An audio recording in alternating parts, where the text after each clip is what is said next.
శుభసాంతం.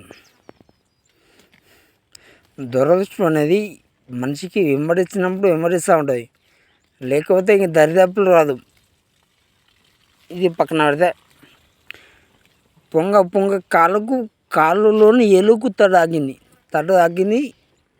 ఆ తడు వల్ల ఇబ్బంది పడుతున్న క్రమంలో మళ్ళా 2 రోజులకు 3 రోజులకు మళ్ళా ఎలుగు మళ్ళీ తడు ఆగింది. అదే క్రమంలో బక్క పంట ఎలా అనుకుంటే నాకేం తడలేదు అని చెప్పి ఆ ఏళ్ళు ఇబ్బంది పడుతుంటే ఇవి సంతోషపడుతున్నాయి. ఈ ఏళ్ళు నాకేం కాలేదు, నాకెందుకు పడతాయి అని చెప్పి ఆ ఏళ్ళకి తెలియదు భావం. ఎందుకంటే ఆ యొక్క ఏళ్ళు ఉన్నది ఒకటే కాలకని అర్థమవుతుంది. ఏళ్ళు ఉన్నాయని ఒకటే కాలకని అర్థమవుతుంది. దానికి ఇట్లా ఒక అప్పుడు తాకుతుందని అర్థం చేసుకొని మిలిగితేనే మెల్లగలుగుతుంది, లేకపోతే శూన్యం. Okay, thank you. Vishal Bhaskar.